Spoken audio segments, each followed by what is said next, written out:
get themselves in the game early, and they did. Freo's an interesting story at the present time. Nothing went right for them getting to Sydney. Nothing went right for them in Sydney, and yet I thought they put up a very credible performance. I think they were better than that. I think until the $10 million man burst onto the scene, that they were right in the game. They were alive in the last quarter. They were, on the back of a lift from their midfield, Mundy in particular. Yep. Sandlands dominated the taps in the last quarter. But I didn't think the Swans are running as well as some in the first half of the ground as well. But it's more difficult to run well against Freo, Gerard, isn't it? It's a common link. It's much harder to play your offensive, aggressive footy when you're playing against the Dockres. Yeah, look, I thought they managed to get themselves in the contest particularly well. Every time it looked like Sydney get a couple of goals up, they found a way to claw their way back in it. Ross Lyon has built his side around rebuilding the midfield, famously, and he didn't miss them after the game, saying that if you're going to blame someone, don't blame Ballantyne, blame the midfield. And some of the numbers of their great midfielders were well and truly down, particularly in the first half. Well, that's 32 possessions in the second half between Barlow and Mundy to 21 in the first half. So their work rate lifted, and that's why late in the game they did get themselves back in the contest until Buddy Franklin kicked a couple of outstanding goals. And even still, whilst Barlow's numbers are reasonable in the second half, in fact they're quite impressive, I didn't think he had much impact on the game. No, certainly not forward. No, Mundy in particular I thought did. I mean, in the last half in particular, along with Sandlands, nearly got them across the line. How good was the battle between Luke Parker and Nat Fife? Absolutely love. I love the fact that John Longmire's got confidence in Luke Parker to go head-to-head with one of the best players in the competition like that, and that's indicative of the season that Parker's had. Because Parker's one of the best players in the competition. He's a star, and I don't think he gets the kudos he deserves. No, he doesn't. He'll be top 3 in their BNF, Gerard. Yep. Well, you might even win it, Mike. Yeah, I think Kennedy might. Anyway, he's certainly in the mix for top 3. But look, sounds like you know. Fife wasn't dreadful. Fife wasn't dreadful. He played well as well, but I thought Parker had the greatest influence. In fact, I gave him best on ground in the contest. Yeah, well, look at those numbers. They are most impressive. It was hard footy all around, though, wasn't it? Both of these sides play the contested brand of footy, and you just wonder what toll it's going to take on Freo, even though they're back at Patterson Stadium. But they're used to it, though. They play high attrition footy, don't they? That's the way they play. Yeah, they that's tackle, true. They work hard. But surely this is the way you expect two of the best teams in the competition to play the game. Agreed, yep. It's going to be interesting, though, because there was not this sort of ferocity against Richmond for Port Adelaide. So they've, in fact, had a soft win, if you like, whereas Freo have had a really tough loss. And some of their players, I mean, you say it's a war of attrition. Yeah. Does it take an effect in the last couple of weeks?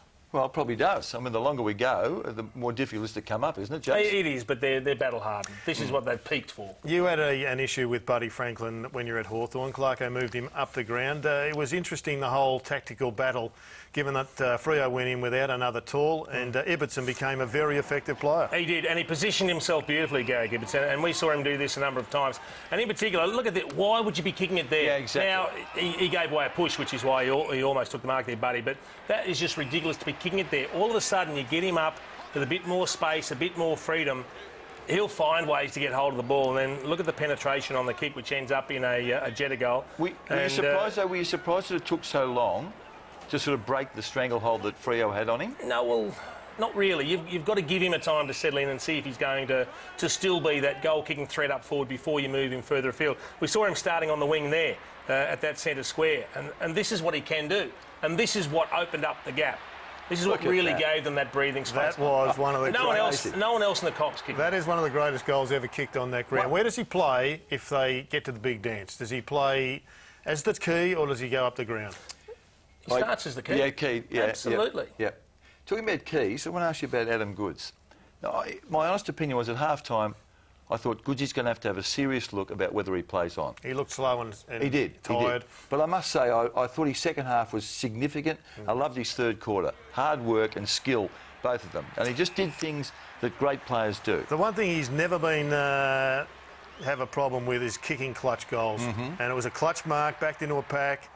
There was a clutch smother too, Gerard. And that was goal. Now, I want to know, there's dissension about whether, in fact, that was deliberate and that was sort of the rugby play into Big Mike Pike, or did he just wildly kick it forward? He hacked it forward because he thought that the handball option to outside wasn't the right one. Credit than that. OK, that's fine. On the back of that good quarter or that good second half, does that mean you would say definitely play on next year? I've changed my mind about it. I thought that certainly would indicate that he's still got plenty to offer. Most underrated stat in footy? is the Smother brothers, and the Swans had it all going on the weekend. Their numbers were incredible, and it has an enormous effect because it's not just a defensive act, it is an attacking act. Equal most for the season, along with North Melbourne in that round 4 clash. And we were all watching the game in here in the studios, and I think everyone to a person said, how good are the Smothers? This is the difference between winning a game and losing a game, because they didn't allow Freo to clear the contest. And some of those Smothers were just blokes that were lunging with desperation to get fingertips to the ball. Great teams do that. Yep. Nick Smith was recognised for his great season. He's in the All-Australian squad, and Jeddah is starting to come good at the right time. Well, if Nick Smith's not in the All-Australian team, you'd probably be looking to lynch the selectors. Yeah, well, he plays on all the good smalls, doesn't he? And he beats them. Yeah. Jeddah was significant, Gerard. I think he was, Mike. I think Pearce was opponent directly assigned to him. He got rid of him. He was winning ball inside and he was dominating on the outside. Yeah, he was. I mean, I love his pace, his ability to use the footy. Yeah. I mean, they're priceless on big grounds, aren't they? Now, this is the contest that I think had ramifications, Gerard. So he pushes forward, he gets on the end of it and he kicks the goal. And it was an important one. And I think he's an incredibly important player for the Swans. But the ramifications of that battle in particular, I think, you have a look here, there's a red jumper handed over. That was enough. Does he get dropped or does he play? He's got to play. I think the coach has got enormous faith in Pearce, and I think he'll play. Talking about red, I want to ask you about a redhead, Gary Rowan. What about his start to the game? And I want to ask you the same question. He made some horrible clangers. I mean, this kick here cost them a goal. Yep. And this is, once you win that possession and you've got use of the footy, that's your opportunity to punish the other side. And he repeatedly basically blew it. Yep. This kick here is one of the worst, nearly has an air swing.